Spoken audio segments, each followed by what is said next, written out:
2019년 우리 마지막 날 우리 주회전에 오신 모든 성도님들 사랑하고 축복합니다. 우리 귀한 찬양, 우리 오늘 연합 찬양대가 들려주셨는데 1년 52주 늘 찬양의 자리에서 아름다운 하나님 앞에 찬양 돌리신 우리 찬양대원들, 또 오늘 약수 챔버에서 귀한 연주해 주셨는데 감사의 박수 한번 올려드리겠습니다. 감사합니다. 우리 오늘 여러분 옆에 누구 앉으셨나요? 잘 아시는 분들입니까? 아니면은 처음 보는 분들이십니까? 옆에 분들 한번 보시고 이렇게 한번 칭찬해 주시죠. 참 수고하셨습니다.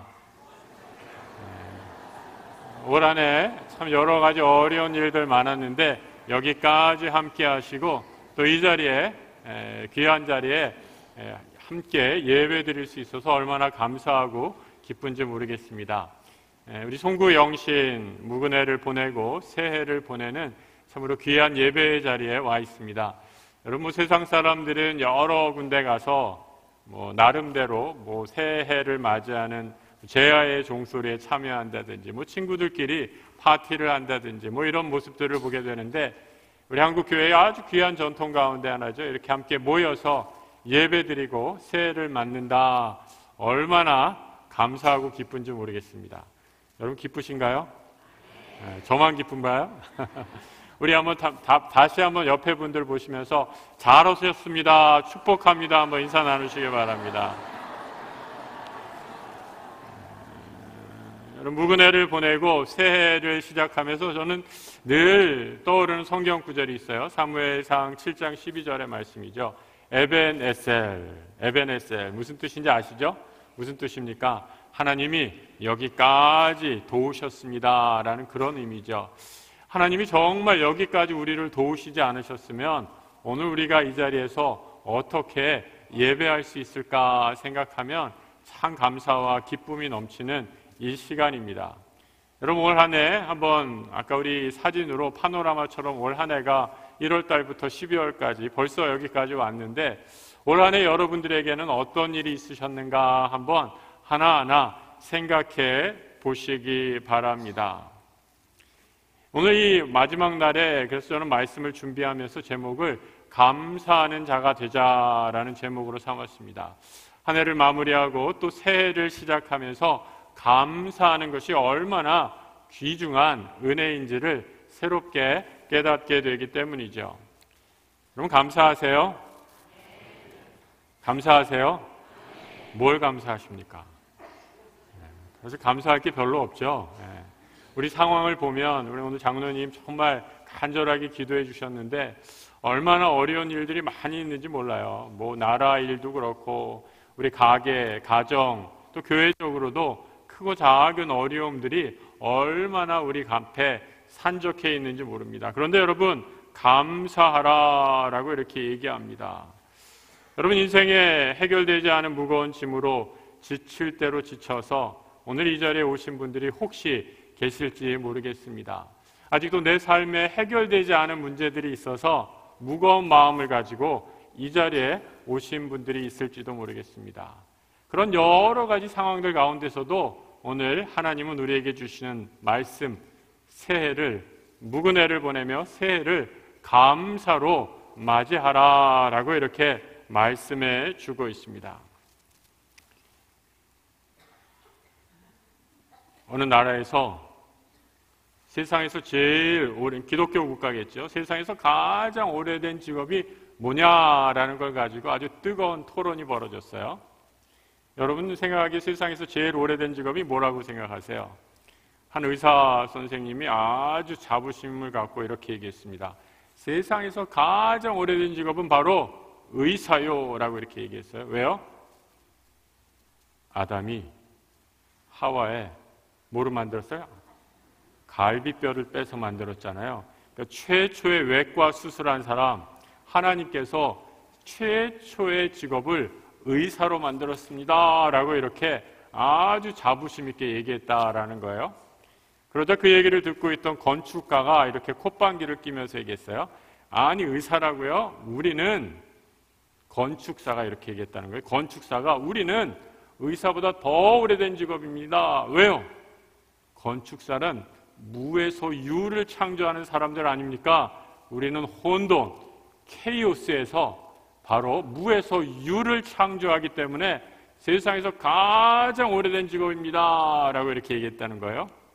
여러분도 동의하세요? 별로 동의들 안 하시는 것 같아요. 이 얘기를 다 듣고 있던 한 정치인이 아주 음흉한 미소를 지면서 이렇게 얘기했다는 거예요. 하하하. 세상에서 가장 오래된 직업은 바로 정치인이죠. 왜요? 우리는 바로 이 세상에 혼돈, 케이오스를 만들었기 때문입니다. 무슨 말인지 아시겠어요? 제가 너무 어려운 조크를 한 것 같네요. 예. 여러분, 올 한 해 우리나라가 정치가 참 어려운 한 해였죠. 우리나라 여러 가지 문제 또 위기가 산적해 있습니다. 우리 오늘 장로님 간절하게 기도해 주신 것처럼 우리 나라를 위해서 우리 성도들이 더욱더 기도할 때가 아닌가 생각합니다. 이 땅에 혼돈이 물러가고 또 어두운 영의 세력이 물러가고 이 땅의 교회들을 통해서 살아있는 하나님의 역사가 이루어지는 새해를 맞이하시기를 우리 주님의 이름으로 축복합니다. 저는 우리나라 여러 가지 어려움들이 있지만 하나님께서 꼭 지켜주실 줄 믿습니다. 우리 지난 역사도 그러했고요. 아무리 어렵고 힘들더라도 하나님께서 이 민족을 지키시고 사랑하셨음을 우리 역사를 통해서 분명히 믿고 고백하기 때문입니다.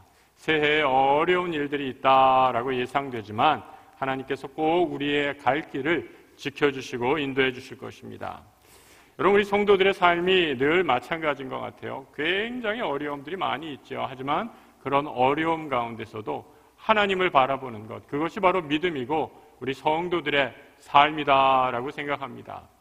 성경의 믿음의 사람들 보면 한 가지 공통점들이 있어요. 어떤 공통점이냐?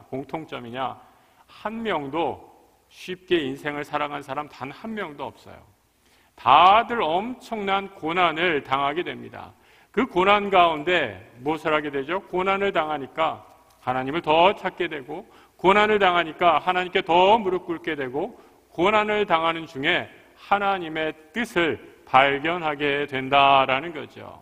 우리 삶 가운데 가정이나 또 우리 교회 공동체나 또 이 국가적으로도 어렵고 힘든 일이 많이 있지만 이 어렵고 힘든 과정 가운데 하나님께서 우리를 향해서 보여주신 뜻이 있다라고 생각합니다. 더 기도하라고 하신 것, 더 말씀 붙잡고 살아가라고 하신 기회임을 믿고 하나님 앞에 간절히 나아가는 우리 성도들 되시길 축복합니다. 여러분, 성경의 다윗이라는 인물도 마찬가지였어요. 얼마나 어려운 삶이 많이 있었는지 모릅니다. 다윗에게 말로 닿을 수 없는 고난이 당하고 또 고난당하고 또 고난당할 때 그때마다 다윗이 한 것 무엇이죠? 하나님의 말씀을 붙잡고 기도했습니다. 시편 55편 22절에 이렇게 말하고 있어요. 우리 같이 한번 읽어보죠. 내 짐을 여호와께 맡기라. 그가 너를 붙드시고 의인의 요동함을 영원히 허락하지 아니하시리로다. 하나님께서 다윗에게 믿음의 참으로 신앙의 굳건함을 허락해 주셨을 때 하나님이 다윗에게 주신 말씀, 너의 모든 짐을 누구에게? 여호와께 맡기라 라고 말씀하세요. 하나님께 내 모든 짐을 맡겼더니 하나님께서 내 손을 붙잡아 주시고 의인이 요동치지 않는 복을 허락해 주신다라고 약속해 주셨습니다. 새해에 그 오래전에 다윗에게 주셨던 이 말씀이 우리 모든 성도들 2019년을 보내고 새해를 맞이하는 우리 모든 성도들에게 주시는 생명의 말씀이 되실 줄 믿습니다. 우리의 모든 삶을 요동치게 하는 모든 어둠의 세력들이 물러가고 하나님께서 우리를 붙잡아 주시는 평강의 기쁨, 안위하심의 복을 누리게 되기를 우리 주님의 이름으로 축복합니다. 해마다 연말이 되면 여러분 여러 시상식이 많은 것 같아요. 저는 TV를 거의 안 봐서 잘 모르겠는데 어디 연예 대상 해가지고 누가 됐다, 혹은 연예 영화제에서 어떤 영화가 수상을 했다라고 하면서 이런 시상식이 참 많이 있는 것을 보게 됩니다. 우리 교회도 한 해를 결성하면서 시상식을 했죠. 교회 전체적으로는 없었을지라도 교회 학교에서 각 부서별로 한 해를 마치면서 시상식을 했습니다. 우리 재직회에서 또 각 부서별로 또는 남녀 선교회별로 한 해를 마치며 결산을 하면서 모임을 하셨으리라 생각합니다. 우리 교회에 시상식이 없었지만 우리 지난 주일에 우리 당회에서 올해 한 해 결산을 나눴어요. 참 감사한 거는 우리 지난 12월 며칠이었죠? 12월 29일이 올해 마지막 주일이었잖아요. 올해 마지막 주일 결산을 하면서 우리가 예상한 것보다 더 많은 은혜로 채워주셔서 예상 목표치를 넘을 수 있었습니다. 우리 하나님께 영광과 감사의 박수 한번 돌릴까요? 네. 얼마나 감사한지 모르겠어요. 여러분 요즘에 다 아시는 것처럼 기업도 얼마나 어려운지 모릅니다. 사업을 경영하시는 분도 이게 정말 어떤 분은 IMF 때보다 더 힘들다라고 말씀하시는 분도 계세요. 가정도 얼마나 힘든지 모르겠어요. 그래서 다 마이너스예요. 교회도 마찬가지입니다. 제가 만나는 목사님들 다 만나보면 예산의 10%, 마이너스 10%는 거의 다 그냥 감소했다라고 얼마나 힘들어하는지 모르겠어요. 우리 교회는 작년에 비해서 작년 대비 몇 %였죠, 장로님? 제가 정확하게 기억을 못하는데 한 1.6%인가요? 제가 틀렸으면 정정해 주세요. 그 정도 늘었어요. 에게 고작 1. 몇 %? 왜 이렇게 생각하시는 분이 계실지 모르겠지만 여러분 다 감소하는 이때에 우리가 조금이라도 늘었다라는 거 얼마나 감사하고 기쁘고 하나님 앞에 영광을 돌려드리는 귀한 일인지 모릅니다. 우리 모든 성도들의 삶의 가정 또 일터를 하나님께서 붙잡아 주셔서 이런 놀라운 일이 일어난 줄 믿습니다. 새해에도 우리 하나님께서 우리 성도들의 가정과 일터에 더 넘치는 복을 세워주시고 부어주셔서 놀라운 복이 계속되기를 축복합니다. 여러분 하나님께서 왜 우리에게 이런 복을 허락해 주셨을까? 약수교회가 세상에 있는 다른 교회들보다 더 잘난 게 있어서? 여러분들이 더 잘나셨나요? 특별한 무엇이 있어서? 여러분 어떻게 생각하세요? 저는 우리 교회가 특별한 거 별로 없다고 생각해요. 담임 목사가 이런 말 하니까 여러분 또 시험 드시나요?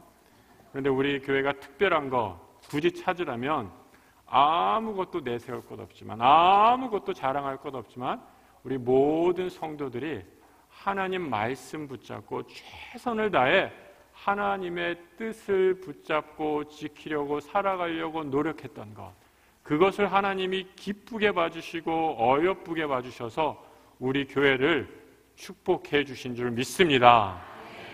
여러분 하나님이 이렇게 축복해 주셨는데 새해 내년에 어떻게 될까요? 내년에 어떻게 될까요? 저는 내년에 힘들고 어려운 일이 있다 할지라도 더 큰 복을 내려주실 줄 믿습니다.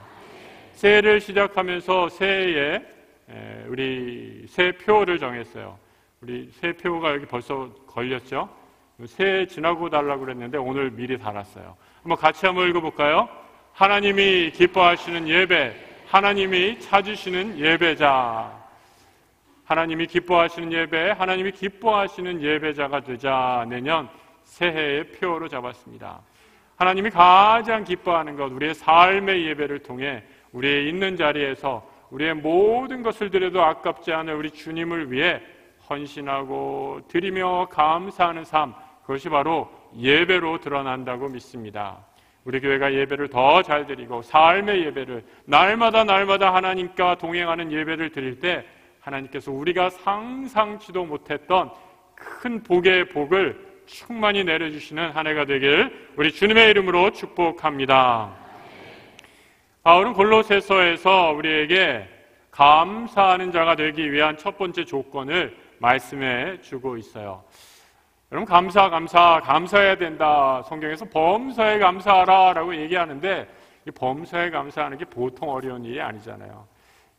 아무나 하는 게 아니라 믿음의 어느 정도 경지에 올라와야지 하는 부다라고 생각하실 수 있는데 오늘 말씀을 통해서 어떻게 우리가 늘 감사할 수 있는가라는 것을 한번 마음에 말씀의 은혜를 받고 한번 새해에는 정말 감사하는 자가 되겠다 다짐하는 이 시간이 되기를 바랍니다. 우리 다 함께 3장 15절 우리 본문 같이 한번 읽어보죠.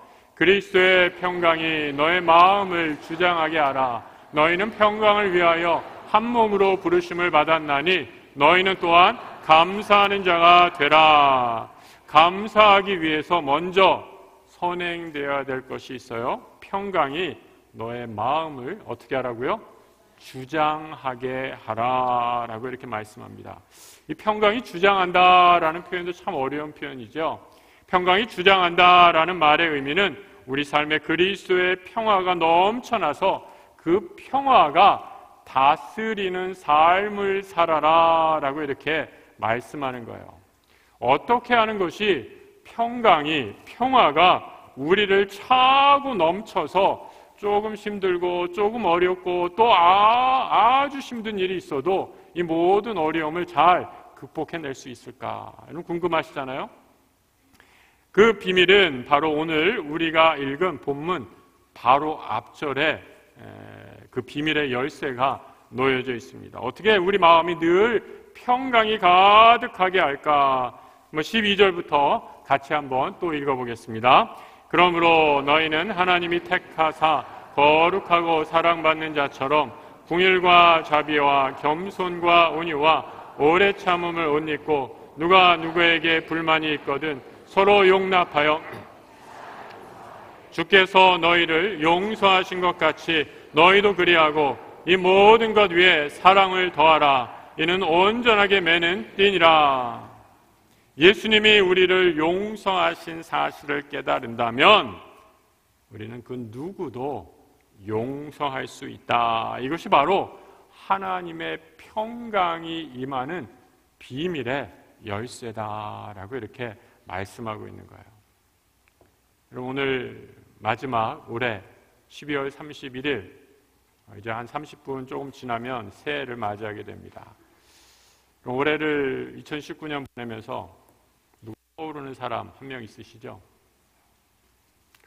나를 힘들게 하고 내가 미워하는 그 못된 인간, 그 사람 떠오르나요?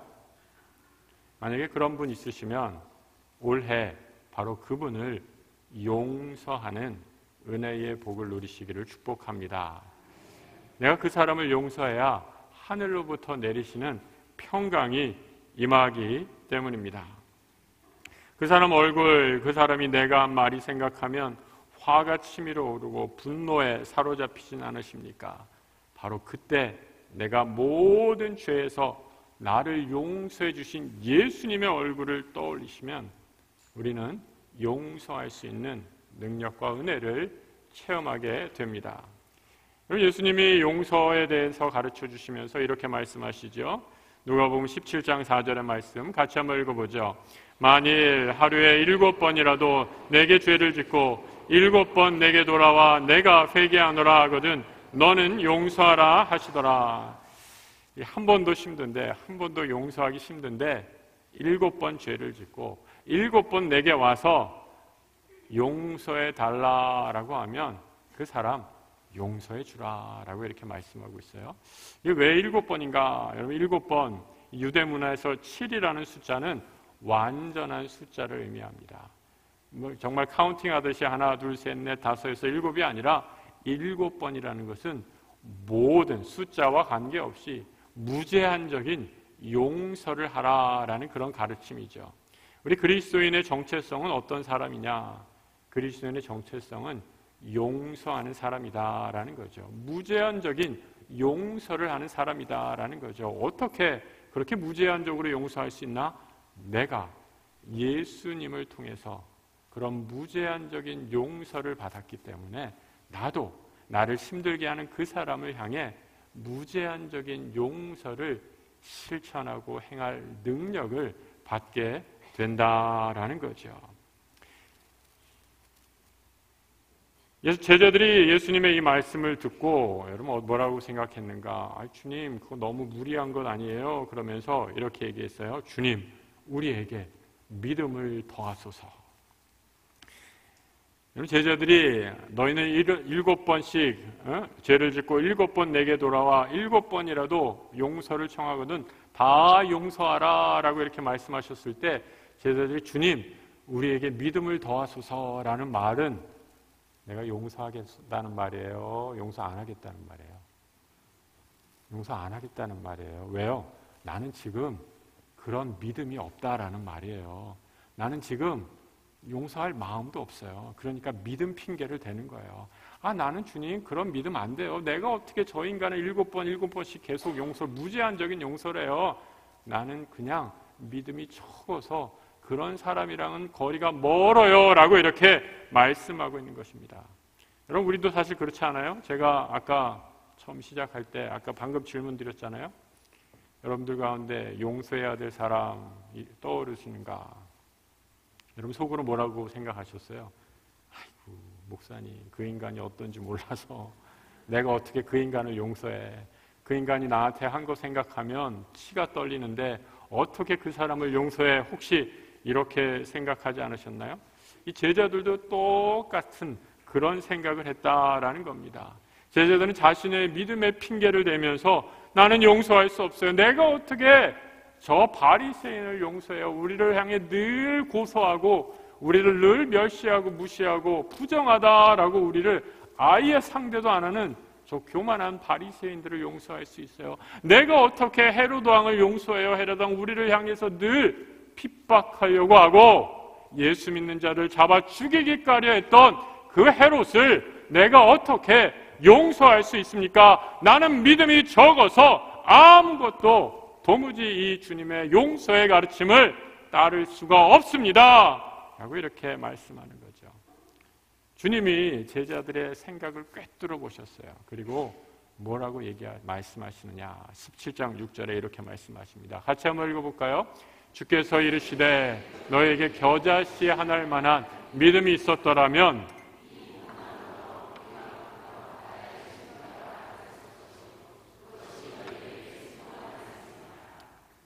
주께서 이르시되 너에게 겨자씨 하나일 만한 믿음이 있었더라면 이 뽕나무 뿌리가 뽑혀 바다에 심기라. 그래도 그것이 그대로 순종하였을 것이다 라고 이렇게 말씀하고 있습니다. 믿음이 너희가 작다라고 얘기하는데 믿음이 적어서 용서할 수 없다라고 얘기하는데 겨자씨만한 믿음, 그럼 겨자씨 보신 적 있죠? 눈에 보이지도 않는 그런 작은 믿음만 있어도 이 산을 들어 저 산으로 옮길 것이다 라고 말씀하고 있어요. 믿음이 없다라는 말은 핑계고 변명에 지나지 않는다라고 이렇게 말씀하는 거예요. 오늘 목사님이 퀴즈를 내셨어요. 성경 퀴즈. 우리 성도들에게도 한번 내보겠습니다. 세상에서 가장 행복한 여인 두 여인. 세상에서 가장 행복한 여인 두 사람을 한번 대보세요, 여러분. 누구라고 생각하세요? 세상에서 가장 행복한 여인 두 사람. 그 답은 하와와 마리아. 신약 예수의 어머님 마리아입니다. 하와는 왜 세상에서 제일 행복한지 아세요? 하와에겐 시어머니가 없어서.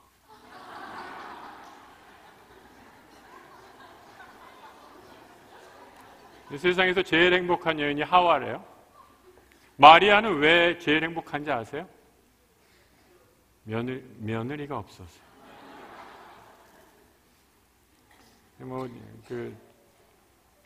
성경적으로 마리아가 며느리가 없었다라는 것은 조금 논쟁의 여지가 있어요. 예수님의 형제들이 결혼을 했기 때문에 그거는 사실인지 아닌지 조금 더 연구를 해봐야 되는 그런 문제입니다. 그런데 여러분, 새해만 되면, 우리 명절만 되면, 내일 또 신정인데 시자 또 들어가는 식구들 만나느라고 벌써부터 막 이렇게 스트레스 게이지가 올라가시는 분들 계시나요? 여러분 피할 수 없다면 즐기라라고 얘기하잖아요. 사랑으로 품고 용서하시는 새해를 맞으시게 되시는 우리 성도들 되시길 축복합니다. 내가 힘들어하는 사람, 내가 용납하지 못할 사람, 새해에는 한번 품고 기도해 보시고 용서해 보시기 축복합니다. 그때 하나님께서 하늘의 평강을 내려주실 것입니다. 2차 대전 때 독일 나치인들이 여러분 유대인들 아우슈비츠 수용소에서 유대인들을 상징하는 노란 별을 이렇게 달아줬잖아요. 여러분 영화에서 그런 거 한번 본 적 있으시죠? 이 노란 별, 유대인, 주이시의 상징이에요. 이 노란 별을 달렸다라는 것, 너는 유대인이다. 너는 인간이 아니다. 너는 바퀴벌레와 같은, 쥐와 같은, 쥐새끼보다도 못한 그런 존재다라는 멸시와 천대의 상징이었어요. 그런데 여러분 수용소에서 태어난 아이들이 엄마에게 물어봅니다. 엄마, 아빠, 이 우리 가슴에 달린 노란 별은 무엇을 의미하는 거예요? 아이들이 물어봅니다. 그때 여러분 유대인 어머니들은 뭐라고 얘기했다는지 아세요? 얘야, 그것은 바로 이 노란 별은 우리가 하나님의 자랑스러운 민족임을 상징하는 다윗의 별이란다. 여러분 우리 이스라엘 국기 아시죠? 이스라엘 국기가 파란 별에 이렇게 파란색으로 이렇게 별이잖아요. 그거를 네이비 스타라고 이렇게 영어로 표현하는데 색깔만 바뀌었지 이 별은 우리가 하나님의 선택된 민족이라는 별을 상징하는 거란다라고 얘기하면서 아이들의 가슴에 그 별을 달아 주었다라는 거죠. 여러분 그 신앙이 그들에게 닥친 고난과 분노를 이길 수 있는 힘이 아니겠습니까? 여러분 우리 사회를 뒤덮고 있는 갈등과 분열, 또 우리 가정과 우리 사회에 만연한 모든 악한 분열의 양상들을 보면서 정말 우리가 용서하지 않으면, 그리스도의 사랑으로 용서하지 않으면 이 사회가 온전해질 수 없겠다라는 생각을 해봅니다. 우리 이 자리에 계신 우리 성도들이 우리 삶의 자리에서, 우리 가정에서, 우리 믿음의 공동체에서 내가 만나는 사람을 진정으로 가슴으로 품고 용납하게 될 때 하늘의 평강이 임함으로 참된 감사를 누리게 되시는 축복이 임하기를 우리 주님의 이름으로 축복합니다. 우리 옆에 분들에게 한번 이렇게 축복해 주세요. 용서하면 하늘의 평강이 임합니다. 용서하면 감사할 수 있습니다. 정말 이따 그래서 여러분 우리 이제 말씀 마치고 2020년 기도 제목 쓰는 시간이 있어요. 여러분 우리 기도 카드 받으셨죠? 그때 기도 제목 카드 쓸 때 우리 안내위원들이 펜 나눠주실 텐데 거기다 1번 기도 제목으로 내가 용서해야 할 사람을 좀 적어보세요. 내가 용서해야 될 사람. 만약에 이거 뭐 신변 노출이 되면 안 되니까 내가 용서해야 될 사람 직접 이름 쓰는 게 부담스러우시면 내가 용서해야 될 사람 동그라미 이렇게만 표시해 주세요. 나만 알게, 나와 하나님만 알게. 하나님, 이제 내가 새해에는 이 사람을 그리스도의 사랑으로 품고 용서함으로 참된 화평의 은혜가 일어나는 역사가 이루어지게 해 주옵소서. 이렇게 기도하시길 바랍니다. 벌써부터 막 쓰시는 분들 계시네. 네. 두 번째, 감사하는 자가 될 수 있는 비결. 오늘 16절에서 이렇게 말씀하고 있죠. 같이 한번 읽어보겠습니다. 그리스도의 말씀이 너희 속에 풍성히 거하여 모든 지혜로 피차 가르치며 권면하고 시와 찬송과 신령한 노래를 부르며 감사하는 마음으로 하나님을 찬양하고. 여러분, 감사하는 자가 어떻게 감사하는가? 무엇으로 감사하는가? 말씀을 인하여 감사하는 것을 보게 됩니다. 특별히 이 말씀이 우리 안에 풍성하게, 아주 풍성하게 거하였다라고 이렇게 말씀하고 있어요. 여러분, 말씀이 풍성하게 거하였다라는 것은 마치 스펀지가 물에 푹 젖듯이 말씀에 그냥 푹 잠긴 그런 상태를 연상해 보시면 좋겠어요. 그래서 늘 말씀 가운데 살아가는 그런 삶의 풍성한 은혜를 말씀하고 있는 것입니다. 얼마 전에 한 집사님이 저에게 전화를 하셨어요. 목사님, 상담할 것이 있습니다 라고 하면서 중요한 진로를 놓고 결정을 해야 되는데 어떻게 해야 하는지 좀 목사님 조언을 듣고 싶어서 만나자라고 이렇게 청하셨어요. 그래서 저는 개인적으로 참 감사했습니다. 여러분, 이 무엇을 해야 할지 이렇게 잘 모를 때 많은 사람들이 뭐예요? 새해 운수, 뭐 사주, 뭐 이런 거 보러 가잖아요. 내년이 무슨 해라고요? 예, 쥐띠 해라고 그래요. 우리 이 가운데 쥐띠 해 태어나신 분 한번 손 들어 보실래요? 예. 몇 분 계시네요. 예, 손 내려보세요. 내년은 또 하얀 쥐띠래다. 그래서 이 쥐 가운데 아주 특별히 우두머리 쥐들을 의미한대요. 그래서 뭐 새해 쥐띠들은 뭐 운수 대통했다 하면서 막 뭐 여러 가지 운세가 나오던데, 여러분 우리 그리스도인들은 뭐 사주팔자 뭐 그런 운명에 내 인생을 맡겨 사는 것이 아니라 말씀에 우리의 삶을 맡기고 사는 사람들이죠. 그래서 진로를 묻고 기도하시는 집사님에게 제가 드린 말씀이 이 빌립보서 2장 13절로 권면했어요. 너희 안에서 행하시는 이는 하나님이시니 자기의, 같이 한번 읽어볼까요? 기쁘신 뜻을 위하여 너희에게 소원을 두고 행하게 하시나니. 제가 강조한 부분은 너희에게 소원을 두고 행하게 하신다라는 이런 부분이었어요. 하나님께서 그 집사님에게 오래전에 마음에 두신 거룩한 뜻이 있었어요. 이 뜻이 그냥 내가 생각하다가 얻은 것이 아니라 집사님 기도하시면서 말씀을 읽은 중에 하나님께서 집사님의 마음 가운데 소원을 두신 것입니다. 그리고 그 소원 주신 하나님의 말씀을 기억하면서 미래를 준비해 가시라라고 권면드렸습니다. 말씀을 따라 살아갈 때 그 말씀이 우리의 길을 인도할 줄 믿습니다. 시편 119편 105절 같이 한번 읽어보죠. 주의 말씀은 내 발의 등이요 내 길의 빛이니이다. 여러분의 인생의 길을 어디로 가야 할지 모르고 무엇을 해야 할지 모를 때 말씀으로, 우리의 진리의 말씀으로 어둡고 캄캄한 우리의 인생의 길을 밝히시는 우리 성도들 되시길 우리 주님의 이름으로 축복합니다. 또 얼마 전에 저는 뭐 기억도 안 나요. 이전에 교회 섬기던 교회에 한 자매님이 연락이 왔어요. 아주 급하게 문자가 왔죠. 그 자매님 아버지가 교통사고를 당하셔서 지금 심각한 중환자실에 누워 계시다라는 안타까운 소식을 접했습니다. 그래서 함께 기도해드리고 어떻게 하면 좋을까 하다가 하나님께서 그 자매님을 위해서 주신 말씀을 주셨어요. 그래서 우리가 같이 이 말씀을 갖고 기도해요라고 또 그 은혜를 나누었습니다. 그 말씀이 무엇인가? 신명기 31장 6절입니다. 같이 한번 읽어보죠. 너희는 강하고 담대하라. 두려워하지 말라. 그들 앞에서 떨지 말라. 이는 내 하나님 여호와 그가 너와 함께 가시며 결코 너를 떠나지 아니하시며 버리지 아니하실 것임이라. 이 말씀을 붙잡고 함께 기도했습니다. 시마다 때마다 주시는 하나님의 말씀, 여러분 그 말씀이 우리를 지키시는 힘인 줄 믿으시기 바랍니다. 그것이 바로 은혜요 축복이기 때문입니다. 몇 해 전에 재미있는 인터넷 기사가 났어요. 밤에 그 강도를 때려잡는 애기 엄마 기사가 났어요. 이 기자가 물었죠. 아니 어떻게 그렇게 용감하게 집에 들어온 강도를 잡으셨나요? 그러니까 이 애기 엄마가 이렇게 답하는 거예요. 아, 네. 평소에 우리 신랑이 늘 밤늦게 들어오는데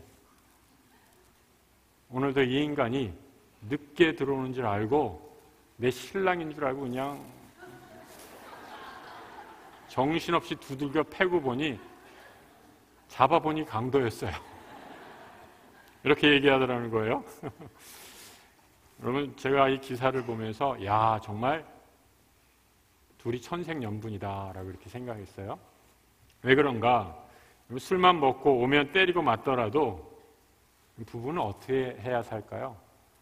두 사람, 남편과 아내, 아내와 남편 서로 끌리는 게 있어야 살아요. 네. 여러분 그렇지 않으세요? 아무리 지지고 볶고 싸워도 서로 끌리는 게 있어야 살아요.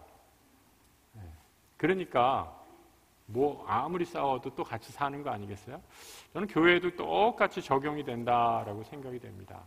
여러분 우리 믿음의 공동체, 우리 약수교회에서 여러분을 끌게 하는 힘은 무엇입니까? 사람이 멋지세요? 우리 교회 성도들, 담임 목사가 여러분 마음에 드십니까? 여러분 이런 거 결코 오래가지 못합니다. 우리 약수교회 믿음의 공동체가 여러분을 끌게 하는 힘 바로 하나님의 말씀이신 줄 믿습니다.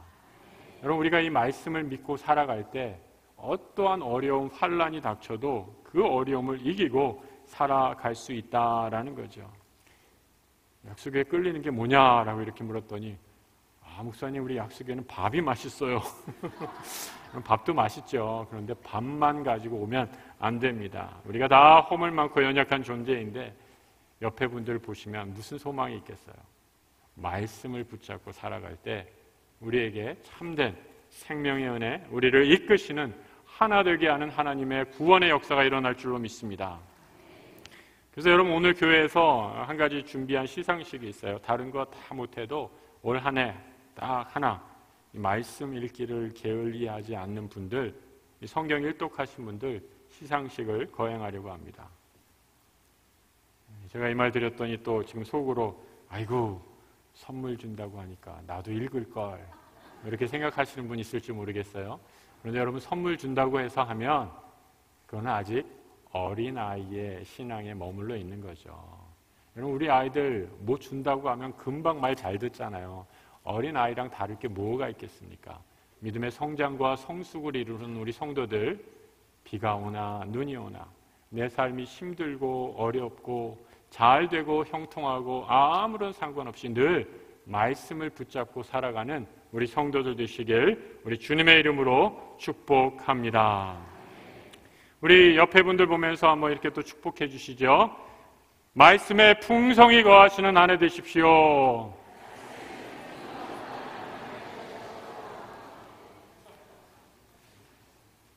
내년에 정말 열심히 읽으셔야 될 거예요. 그래서 내년에는 여러분 선물 안 줄 거예요. 왜? 올해 말씀에 풍성히 열심히 읽으시라고 다 다짐하셨기 때문에 우리 교우들 다 읽으시면 선물비가 너무 많이 나가서 여러분들의 영적인 성장으로 삼으시는 복된 해가 되시기를 축복합니다. 여러분 마지막으로 감사하는 이유, 그리스도의 이름으로 감사한다라고 말씀하고 있죠. 우리 3장 17절 같이 한번 읽어보겠습니다. 또 무엇을 하든지 말에나 일에나 다 주 예수의 이름으로 하고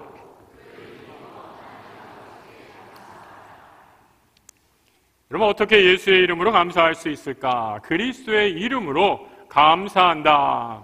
여러분 이 말의 의미, 이 말씀의 의미는 예수를 위해 예수의 영광을 위해 살아간다라는 것이죠. 무슨 일을 하든지 어떠한 일을 하든지 주님이 나와 함께 하시고 주님이 나를 지키시고 주님이 나와 동행하는 마음으로 일을 하라라는 것입니다. 1885년에 한 학생이, 그때는 여러분 다 남북이 하나였으니까요, 평양에서 서울까지 걸어왔어요. 그러니까 그때 서울에 선교사가 학교를 세웠는데 깜짝 놀랐죠. 아니 학생, 평양에서, 그 먼 평양에서 아주 오랜 시간 뭐 걷고 뭐 말 타고 오고 뭐 자동차로 왔고 기차로 왔는지 교통수단이 뭐 전혀 돼 있지 않은 그런 시대에 평양에서 서울까지 아니 얼마나 됐나 이렇게 물으니까 그 학생이 한 800리 됩니다 이렇게 대답했어요. 그러자 이 학생이 다시 그 선교사님한테 이렇게 물었죠. 그러면 선교사님이 계신 미국에서 이 서울까지는 얼마나 됩니까? 이렇게 물으니까 그 선교사님이 이렇게 대답했다는 거예요. 아, 그래? 나도 생각 안 해봤는데 뭐 대충 이렇게 리로, 그 당시 조선에서는 리를 썼으니까 리로 이렇게 계산해 보니까 한 8만 리 되는 것 같네 라고 이렇게 대답했다는 거예요. 그 말을 듣고 이 학생이 이렇게 대답했습니다. 아니 선교사님은 8만 리 되는 거리를 멀다 하지 않고 우리를 가르치러 여기까지 오셨는데 제가 학생이 공부하기 위해 고작 800리 걸어온 걸 가지고 이렇게 놀라십니까? 이 학생 말이 맞아요? 틀려요?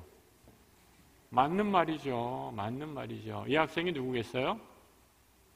도산 안창호 선생이었고 그 선교사가 배제학당을 세운 아펜젤러 선교사였습니다. 이 학생 시험에 떨어졌을까요? 붙었을까요? 제가 만약에 교장이라면 무시험 합격했을 거예요. 당연히 당근 합격이죠. 이렇게 열정 있는 학생을 데려다가 교육해야지 이 나라, 이 민족이 희망이 있는 건 아니겠습니까? 여러분, 이 얘기를 들으면서 저는 똑같이 우리 주님이 하신 것 바로 그와 같다라고 생각해요. 우리 주님이 얼마나 먼 데서 오셨어요? 저 먼 천국에서 그 하늘 보좌 버리시고 우리를 구하기 위해서 이 땅에 오셨습니다. 그 모든 영광 다 버리시고 그 먼 거리를 우리를 구하기 위해 모든 영광 다 버리시고 이 땅에 오신 분이시죠. 그래서 그분을, 그 예수의 이름을 생각할 때마다 우리가 늘 감사하고 하나님께 영광을 드리는 것이죠. 내 모든 것을 다 드려도 하나도 아깝지 않을 그분께 감사와 찬양을 돌리는 것입니다. 여러분, 우리가 예수의 이름을 높이라, 그 영광을 드러내라 라고 이렇게 얘기하면 착각하는 게 하나 있어요. 뭔가 우리 한국 교인들에게 착각하는 아주 위대한 착각이에요. 내가 성공해야지, 내가 대학 가야지, 내가 어느 높은 자리에 올라야지 하나님의 영광을 드러내는 것으로 착각한다라는 거예요. 사업에 성공해야지 하나님의 영광을 돌릴 수 있다라고 착각하는 거예요. 전혀 그렇지 않아요. 여러분, 바울은 절대로 그렇게 말씀하지 않았습니다. 예수의 이름으로 영광을 돌리라 라고 말한 후에 오늘 본문 골로새서 그 이후에 이어지는 감사하라 라고 말씀하는 이후에 이어지는 말씀을 보면 가정에 대한 가르침이 나옵니다. 여러분, 그 의미는 뭐예요? 우리가 이제 이 예배를 마치고 돌아가서 사는 그 가정부터 예수의 이름으로 살아가라, 예수의 영광이 드러나는 것처럼 살아가라라는 거죠. 아멘 안 하시네요, 여러분. 남편과 아내를 보면서, 남편을 보면서 마치 예수님을 보는 것처럼. 더 침묵하시네 갑자기. 아내를 보면서도 마치 예수님의 얼굴을 보는 것처럼 서로 사랑하는 마음으로 부부간에 서로 존귀하게 예수의 이름으로 행하라 라고 말씀하고 있어요. 이어서 종과 주인, 요즘으로 말하면 회사 생활에서도 그리스도가 내 앞에서 행하시는 것처럼 일하라 라는 거죠. 이렇게 작은 일에 성공하는 사람만이, 충성하는 사람만이 그리스도의 이름에 감사할 수 있다라는 겁니다. 아내는 남편에게 복종하고 남편은 아내를 사랑하고 괴롭게 하지 말라라는 겁니다. 자식은 부모에게 순종하고 부모는 자식을 학대하지 말라는 것입니다. 종들은 주인을 섬기되 진실한 마음으로 섬겨라라는 것이죠. 이런 바울이 살았던 시대는 우리 시대랑 완전히 다른 시대예요. 굉장히 가부장적인 사회고 문화가 달라도 그 중요한 요지는 이것입니다. 그리스도인들은 어떠한 환경과 처지에서도 모든 일에 주를 대하듯이 해야 한다라는 거죠. 그래서 바울은 그 시대에 만연한 남성 우월주의자도 아니었습니다. 또 그 시대에 많은 사람들이 자신의 부를 축적했던 노예제를 찬성한 사람도 아니죠. 이 모든 것은 그냥 사회적인 문화와 관습일 뿐이죠. 이 모든 것을 초월해서 어떠한 상황에서도 네가 처한 바로 그 현실 가운데 오직 예수의 이름이 영광받아 주님만이 드러나게 하라라는 가르침이죠. 한 집사님이 술 먹는 남편을 위해 밤낮으로 기도하셨어요. 그날도 이 남편이 술을 그냥 잔뜩 먹고 곤드레만드레가 돼가지고 밤 늦게, 새벽에야 들어왔죠. 근데 이 술을 먹게 되면, 우리 술 먹는 분들 잘 아시죠? 어떤 현상이 일어나게 돼요? 갈증이 일어나게 되죠. 술을 한 번도 안 먹어보신 분처럼 이렇게 갈증이 일어나게 되잖아요. 그래서 새벽에 일어나서 물을 벌컥벌컥 마시게 됐어요. 그런데 아내가 그 집에 있는 한 골방에서 남편을 위해 간절히 기도하는 소리를 듣게 되었습니다. 아내가 뭐라고 기도했는가? 주님, 이렇게 기도하더라는 거예요. 저 인간 늦게라도 들어와서 참 감사합니다. 늦게라도 들어오니 혼자 있는 것보다 나아서 참 감사합니다. 그리고 오히려 그 남편을 축복하는 기도를 하더래요. 늦게 들어와서 술 잔뜩 먹고 이제 다음날 깨면 바가지 팍팍 끌고 또 무슨 소리 하나라고 이렇게 조마조마했는데 아내가 모두들 잠든 그 밤에 새벽에 자신을 위해서 화를 내고 잔소리 긁어도 모자를 파네 자신을 위해서 간절히 기도하고 그 영혼을 위해서 축복하는 기도를 이 남편이 듣게 되었어요. 어떻게 됐겠어요? 그 마음에 그 아내가 이 기도하는 그 모습에 남편의 마음이 녹아져서 그 다음 주부터 교회에 나가게 되고 진짜로 귀한 섬김의 일꾼이 되었습니다. 믿거나 말거나 너무 귀한 간증이에요, 여러분. 정말 그런 일이 있다라는 거죠. 우리가 범사에 감사하라라고 이렇게 얘기하죠. 범사에 감사하라. 그야말로 모든 일에 감사하라라는 것 아닙니까? 이 성도님들 가끔가다 감사 헌금하실 때 그 감사 제목에 범사에 감사 이렇게 쓰시는 분들이 있어요. 저는 그 범사에 감사 참 귀한 기도 제목이다라고 이렇게 하면서 얼마나 기쁜지 몰라요. 그 범사에 감사하시는 그 분들 제가 그분 형편을 알아요. 얼마나 힘들고 어려운 일이 있는지 몰라요. 삶의 문제는 하나도 해결되지 않았어요. 그런데도 범사에 감사하면서 하나님께 영광을 돌린다라는 거죠. 좋은 일이든 나쁜 일이든 다 감사하는 것, 이것이 믿음의 능력이죠. 특히 예수의 이름으로 감사할 때 하나님의 능력이 임하게 되는 줄 믿습니다. 그러니까 한 분의 이 범사에 감사하는 분의 좋은 예가 되는 분들을 한번 예를 들고 말씀을 정리할까 합니다. 이 조지 에릭슨 타다라는 여성분이 계셨어요. 17살에 다이빙을 하다가 이 다이빙을 했는데 그 바닥에 바위가 있는 줄 모르고 다이빙을 했어요. 그래서 이 바위에 머리부터 떨어지잖아요. 머리를 다치면서 목뼈가 부러졌어요. 목뼈가 부러져서 이 어깨 아래로는 다 몸을 쓸 수 없는 아주 중증 장애인이 되고 맙니다. 여러분 10대에 이런 큰 사고를 당했으니까 얼마나 그 삶이 비참해졌겠어요. 자신의 삶을 원망하고 몇 번을 죽으려고 자살 시도를 하지만 자살할 때마다 실패하게 됩니다. 이런 상상까지 했다고 그래요. 그러니까 휠체어를 타고 있으니까 계단에서 굴러가지고 죽을까 이렇게 생각하다가 근데 또 이런 불길한 생각이 드는 거예요. 계단에서 굴렀는데 안 죽고 또 여기만 살아남으면 어떡하지? 그런 생각 때문에 또 그것도 실행을 못했다는 거예요. 그러니까 이런 여러 가지 그 절망의 상황 가운데 이 조니 에릭슨 타다에게 조니에게 한 친구가 말씀을 하나 이렇게 적어주면서 갔더라라는 겁니다. 그 성경 구절에 뭐가 있었는가? 여러분들이 잘 아시는 말씀 데살로니가 5장 18절 말씀이 있었어요. 우리 같이 한번 읽어볼까요? 범사에 감사하라. 이것이 그리스도 예수 안에서 너희를 향한 하나님의 뜻이니라. 여러분 이 큰 사고로 목 아래를 못 쓰는 이 10대 여성에게 한참 꿈 많은 소녀에게 한 친구가 와서 범사에 감사하라. 이는 하나님의 뜻이다라는 성경 구절을 탁 주고 가니까 어떻게 했겠어요? 아멘 할렐루야 했겠어요? 10대들 안 그래요. 열받았지. 아니 너 놀려? 라고 그냥 화가 잔뜩 났어요. 야! 너 내 꼴을 보면서 얘기하는 거야? 이러고 막 그냥 분노에 차서 그 친구에게 욕을 해대고 막 화를 냈죠. 그런데 그 친구가 화를 내는 조니를 돌아보면서 이렇게 얘기했다라는 거예요.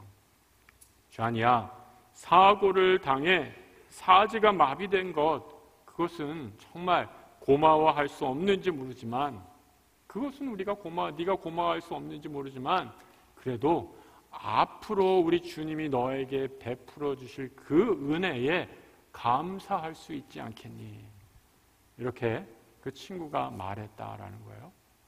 그런데 이 말이, 이 하나님의 말씀이 조니의 마음에 점점 역사하기 시작했습니다. 사지마음이는 내 삶의 불행이고 고통이었지만 그것을 부정할 수는 없지만 믿음의 눈으로 미래를 바라보고 감사하고 기도하게 되니까 점점 그의 삶이 변한 거죠. 내 삶의 어려움 역경에 하나님을 제한시키지 말라고 하는 그 음성을 듣게 되니 내 상황 환경보다도 더 크신 하나님을 만나는 역사가 일어나게 되죠. 저니도 처음에 그의 말씀, 하나님의 말씀을 받아들이기 힘들었지만 조금씩 생각이 바뀝니다. 그러면서 내가 할 수 있는 일이 무엇인가 생각해 봤어요. 우리 사진 하나 준비했는데 한번 보여주시죠. 자니가 그때 할 수 있는 것, 입으로 그림을 그리는 방법을 배우기 시작합니다. 그리고 입으로 그린 그의 작품들이 사람들에게 알려지면서 그는 자신에게 닥친 불행을 이겨내고 믿음으로 이겨내고 하나님의 사랑을 간증하며 다니는 복음, 전도자의 삶을 살아가게 되죠. 지금도 나이가 많으신데 아주 활발하게 자신에게 역사하신 하나님의 능력을 전하고 있습니다. 예수 이름의 영광을 돌리는 삶을 산 거죠. 생각을 바꾸니까 세상이 바뀌었습니다. 불평과 원망이 감사와 기쁨으로 바뀌게 되죠. 비록 휠체어에 앉아있지만 저 좌니의 바퀴는 세상의 절망에 빠진 사람을 살리는 생명의 바퀴로 변하게 된 것입니다. 예수 이름에 영광을 돌리는 감사의 삶이 시작된 것이죠. 여러분, 이런 말이 있습니다. 잘 들어보세요. 웃을 일이 있어도 웃지 않는 사람, 웃을 일이 있어도 웃지 않는 사람. 이런 사람은 어떤 사람인지 아세요? 사람 같지 않은 사람이에요. 웃을 일이 있어도 웃지 않는 사람은 사람 같지 않은 사람이에요. 웃을 일이 있어야 웃는 사람, 웃을 일이 있어야 웃는 사람, 어떤 사람이에요? 세상 사람이에요. 근데 우리 그리스도인은 어떤 사람들이냐? 웃을 일이 없어도 웃는 사람, 바로 크리스찬, 하늘의 사람인 줄로 믿습니다. 우리 옆에 있는 분들 한번 얼굴 좀 보세요. 활짝 하늘에 웃음을 짓고 있는가, 아니면 우거지상을 하고 앉아 계신가? 얼굴이 여러분의 믿음의 척도입니다. 새해를 바로 목전에 두고 있습니다. 지났나요? 벌써 12시 지났네요. 우리 말씀 듣다가 새해를 맞이했습니다. 우리 다시 한번 옆에 분들 보면서 새해 복 많이 받으세요. 해피 뉴 이어 한번 인사하시죠.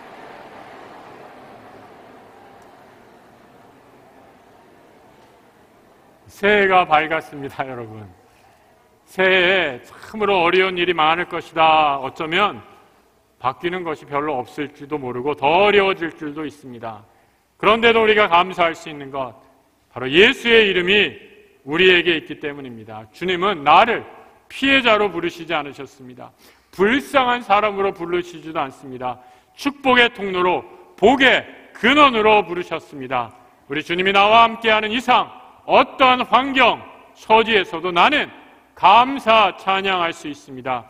이 믿음으로 새해를 시작하는 우리 모든 성도들 되시길 우리 주님의 이름으로 축복합니다. 함께 기도하겠습니다. 주님, 우리에게 새해를 허락해 주셔서 감사합니다. 주님이 나를 용서하셨듯이 나도 용서함으로 하늘의 평강 누리게 하여 주옵소서. 생명의 말씀으로 나를, 우리 가정을, 교회와 나라를 붙잡아 주시고 주의 진리의 길로 인도하여 주옵소서. 생명의 능력으로 우리의 모든 죄를 씻겨주시고 세상의 모든 악을 물리쳐 주옵소서. 죄에 물든 우리를 고쳐 주옵소서. 우리에게 예수의 이름을 허락해 주셔서 참 감사합니다. 삶의 어떠한 환경이든지 범사에 감사함으로 2020년 주님과 함께 시작하는 복된 성도들 되게 하여 주옵소서. 우리 주 예수 그리스도의 이름으로 기도드립니다. 아멘.